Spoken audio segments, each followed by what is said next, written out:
Port of Saint-Tropez gleamed under the golden sweep of the morning sun, the sea whispering softly against the hulls of 100 moored yachts.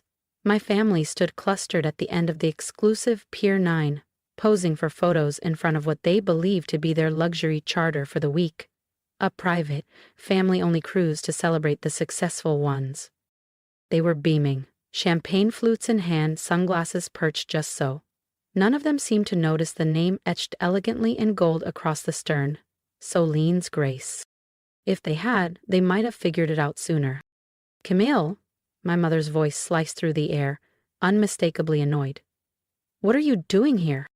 I adjusted the silk scarf knotted at my neck, letting the breeze catch it slightly. Good morning, Mother. You're not on the list, she snapped. This is a private dock. I nodded. I know. She turned to wave down a uniformed staff member. Security, we have a situation. The man approached in a navy blazer, posture straight and expression calm. Is there a problem, Madame Rousseau? Yes, she said with theatrical relief. My daughter is trespassing on a private dock. This is for guests of Solène's Grace only. He gave me a polite nod. And that's why she's here. My mother blinked.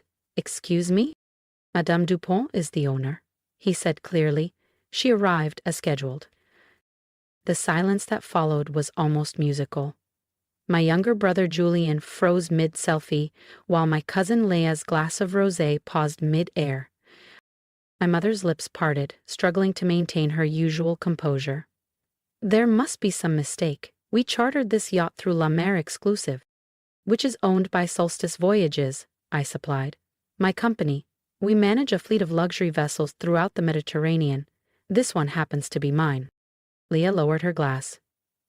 Wait, you own Solstice Voyages? I smiled. Founded it 12 years ago, after you all told me I was wasting my degree on boat people, remember? I pressed a button on the remote clipped to my bag. With a soft chime, the gangway lowered, and the yacht's polished chrome lights blinked to life, illuminating the steps. The onboard staff appeared at attention, awaiting my arrival. Julien took off his sunglasses. This is some kind of joke. No, I replied evenly, but it is poetic. My father stepped forward from the back of the group, arms crossed, his expression unreadable. He hadn't said a word yet, just like the day he told me I was foolish to turn down a junior role at Russo Holdings in favor of starting a boat rental company. You've done all this behind our backs? He said finally. I raised an eyebrow. Behind your backs? Or in plain sight while you were too busy dismissing me to care? We thought you'd grown out of it, my mother said, voice quieter now. All that marine stuff. What I grew out of, I said, was waiting for your approval. My sister Marcel appeared with a clipboard. Monsieur Dupont, the crew is ready for boarding. Shall I prepare the suite for your guests? I turned back to my family, all still frozen on the dock. You're welcome to join me, I said. After all, I did notice you booked the full family package, top-tier service and all. No refunds, of course, company policy. My mother looked like she might faint. Julien stared at the yacht like it had materialized from thin air. Only my father gave me the faintest nod. Whether in defeat or admiration, I wasn't sure. I stepped onto the gangway, heels clicking softly on the polished teak. This wasn't just a yacht. It was a home I built, a business I nurtured, a legacy forged without their blessing. And now, they were sailing under my flag. Confirmed your rental of Solène's Grace for a 7-day Côte d'Azur cruise, I finished, pulling up the booking on my phone.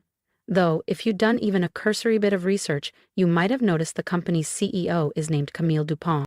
My mother paled, lips parted in disbelief. My phone buzzed. A message from Bastien, my port manager. Everything ready for the reveal? I tapped out a quick reply. Perfect timing. Let's show them what success really looks like. I turned back to my frozen audience. Ladies and gentlemen, I called out, my voice echoing confidently across the dock. Welcome aboard Solène's Grace.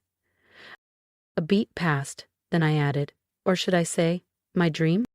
On cue, the crew stepped forward in pristine white uniforms.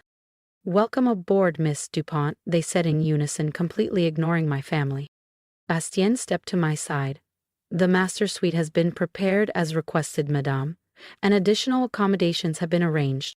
I caught the flicker in my mother's eyes. The master suite, the one she had personally requested when she booked the trip, the one she'd claimed for herself without hesitation.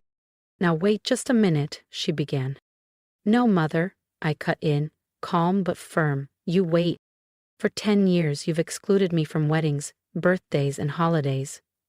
You told friends I was still figuring things out, called my business a hobby, said I was just renting boats while Julian and Leah were climbing the corporate ladder. I swept my arm across the marina, where several other gleaming vessels bobbed under the Solstice Voyages banner. Take a good look. Every yacht bearing that insignia, mine. The shipping company that moves your building materials across the Mediterranean, mine. The luxury charter service you used to plan this cruise, I raised an eyebrow, owned entirely by me. Leah was already on her phone, furiously Googling. Solstice Voyages, estimated worth? She looked up, stunned. Oh my God. 4 billion euros, I supplied casually. Though, with the recent expansion into Asia, it's likely closer to 6. Not bad for a hobby, wouldn't you say? Julien took a step forward, smoothing the lapels of his jacket, the polished business version of himself suddenly re-emerging. Camille, if we'd known... What? I asked, coldly amused. You would have what? Invited me? Claimed me? Boasted about your brilliant sister? Maybe even taken some credit for my work? That's not fair, my mother said quickly. We were just trying to motivate you. By excluding me? I said. By pretending I was some family embarrassment? I let out a quiet, humorless laugh. Well, congratulations, I said, voice razor sharp. You motivated me to build something so successful, you ended up paying me to charter my own yacht. I could see the corners of my crew's mouths twitching with suppressed amusement. They'd all heard about this exclusive family during the pre-voyage planning meetings. I'd even warned them about the likely drama. Now they were watching it unfold in real time. From the back of the group, my father finally spoke. His voice was flat, weighted.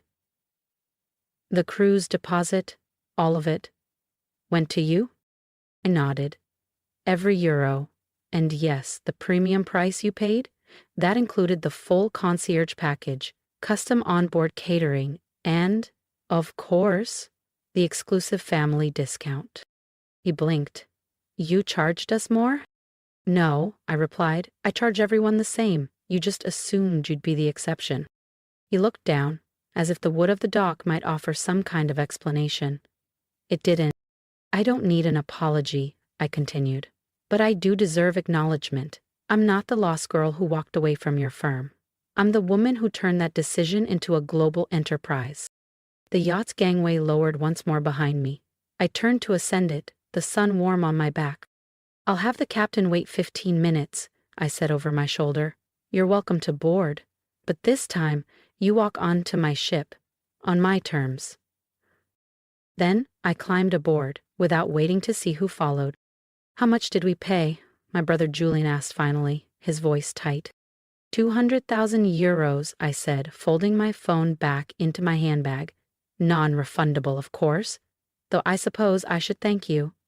Your payment will cover the crew's bonuses. For my crew, for putting up with this charade. My phone buzzed again. Another news alert. I glanced down and smiled. Solstice Voyages announces major expansion. Stock surges 12% on market open. I turned the screen toward them. Oh, and you might want to check your investment portfolios. Apparently, several top financial advisors are recommending Solstice stock today. Shame none of you bought in when it was just my little hobby. Mother slowly sank onto the teak bench lining the dock, mascara smudging slightly under her designer sunglasses. The edges of her itinerary, once clutched so tightly in her leather folder, flapped weakly in the sea breeze. But where will we stay? She asked, voice barely above a whisper. Surely the cruise is canceled now. Oh no, I said brightly. The cruise is still on, just with some slight modifications to the arrangements. At my nod, my chief steward stepped forward with a stack of room assignments, efficiently distributing them like boarding passes. Julianne, you and Sophie will be in the port guest cabin, the one near the engine room. It's compact, but functional, he announced. Julian's jaw tensed. Leia, you and Mark have the starboard crew quarters, the steward continued. Leia gaped. The what?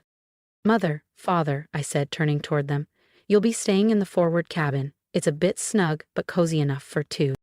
The crew quarters? Leia shrieked. We booked. You booked through my company, I cut in, on my yacht, and as the owner, I've made a few changes. The master suite naturally is mine. This is outrageous, Mother said, standing now, her voice climbing an octave. We'll find another yacht. We don't have to put up with this. In Monaco, I raised an eyebrow. During peak summer season, by all means, try. I leaned slightly toward her. Elite Maritime controls over 70% of the high-end charters in this marina, and nearly every other major port on the Riviera. Even if you do find an independent operator, your deposit here is still non-refundable. But I'm sure they'll be thrilled to charge you double for a last-minute booking. My phone chimed again, this time from Bastien. Paparazzi arriving in 10 minutes for the Solstice press conference. Want them to catch the family drama? Perfect timing, I texted back. Make sure they get my good side. Looking up, I let my gaze sweep across my stunned family. You have two options, I said, folding my arms loosely. You can stay and enjoy a lovely Mediterranean cruise, albeit in slightly humbler accommodations than you planned, or you can leave, lose your deposit, and explain to your society friends why your luxury vacation turned into a disaster before it even left the dock. The silence that followed was broken only by the gentle clinking of rigging against masts. The marina, moments ago full of polished performance, was now a stage of stunned reckoning. You're enjoying this, Julia muttered. I tilted my head. Watching the facades crack? Watching the same people who called me a disappointment realize that I own the company they're trying to impress? I gave him a slow, deliberate smile. Yes, Julien, I rather am. Then, unexpectedly, my father stepped forward. His expression was more complex now, less disapproval, more something like understanding. Or perhaps respect. You built all this, he said quietly. Without us. Without any help. Without your help, I corrected, steady. I built it after you all told me to grow up, that I was throwing away my education, that people like us don't work the docks.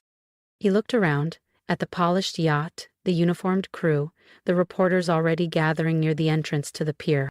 Well, he said finally, looks like you built something bigger than any of us ever imagined. I nodded once. That's the first thing you've gotten right today. As the engines purred to life and the captain signaled boarding, I turned and stepped onto the gangway, my crew at attention, the yacht shining in the morning sun. Behind me, one by one, they followed. But this time, they didn't lead the way. They boarded my ship. On my terms. If you felt that shift, the moment Camille finally took the wheel of her own story, then you won't want to miss what happens next. Subscribe to the channel and turn on notifications, because the real voyage is just beginning. And not everyone on board is ready for the truth. Turns out, I didn't need the Rousseau family's real estate empire to be successful. I just needed all of them to underestimate me long enough to build one of my own. The sound of camera shutters snapping pulled everyone's gaze toward the dock. Photographers were now flooding into the marina, their lenses trained on Solène's Grace, the flagship of Solstice voyages, and the unfolding spectacle on its polished teak deck. Smile, I advised my family coolly. These photos will be in every business magazine by tomorrow. I allowed myself a wry smile as I imagined the headlines already being drafted. Solstice Voyages CEO Camille Dupont welcomes estranged family aboard her personal yacht. An inspiring tale of success, forgiveness, and quietly ruthless revenge. Mother's face shifted from flushed red to ghostly white. She understood now. This was a game, and I held every card. They could either play along and save face, or become a very public cautionary tale. What do you want? She asked. voice barely audible. Want? I repeated, laughing softly. I already have everything I want. A thriving company, a global brand, a personal yacht, and now, this delicious moment, watching you all come to terms with the fact that the daughter you dismissed became the woman you're now posing for photos with. My phone buzzed on cue, messages pouring in. Cousins I hadn't heard from in years suddenly realizing who I really was. Former business associates quickly connecting the dots. Socialites scrambling to realign themselves with the real power in the room. Or rather, on the water. The press will want shots of the whole family, I continued smoothly. I suggest you change into something more appropriate for a day at sea. Your cabins have Solstice-branded attire laid out. Can't miss a marketing opportunity. Rachel looked horrified, clutching her designer sundress like it might protect her dignity. Branded clothing? Standard crew wear, I replied sweetly. Since you'll be staying in the crew quarters, it seemed fitting. The chief steward stepped forward again. Shall I escort them to their cabins, Madame Dupont? Please do, I said, and remind them of the crew dress code. I'd hate for them to feel out of place. As they were led aboard, each one more stunned than the last, I turned toward the flashing cameras, every inch the composed, polished CEO they once told me I'd never become. Camille Dupont, founder and CEO of Solstice Voyages, welcoming her family aboard her personal yacht. A perfect photo op. A better message. My phone buzzed again. My PR director. Stock up 15% on expansion news. Want me to mention the family angle? I smiled and typed back. Absolutely. Focus on the self-made success story. Make sure they know I started with a small boat rental in Cassis, rusted engine, second-hand radio and all. They say success is the best revenge. But success delivered with perfect timing, a sunlit yacht, and a well-timed headline? That's unforgettable. As for my family, they wanted a luxury cruise for the successful ones. They just never specified which side of the service line they'd be on. Welcome aboard, Solène's Grace, family, I called out, as the last of them was shown below deck. Your crew uniforms are in your cabins. Every great story starts somewhere. And nothing says humble beginnings like crew quarters on a yacht you thought you were important enough to rent. The Mediterranean sun danced off the hull as photographers jostled for the best shot. Somewhere beyond the cliffs, the sea stretched wide and unbothered, like my future, once I stopped asking for permission. Shall we set sail? I asked, loud enough for both the press and my family to hear. I believe my guests are eager to begin their experience. The anchor rose, and with it, so did the last of their illusions, about power, success, and the daughter they dismissed. If my story struck a chord, if you've ever been underestimated, overlooked, or told to stay in your place, I want to hear from you. Leave a comment, share your moment of rising, and if you're still waiting for that moment, don't wait. Build it. Brick by brick, in silence if you must. Let their doubt be your drive. Subscribe to the channel if you believe in reclaiming your power and rewriting your role. Success isn't always loud, but when the time comes, don't be afraid to let the world see just how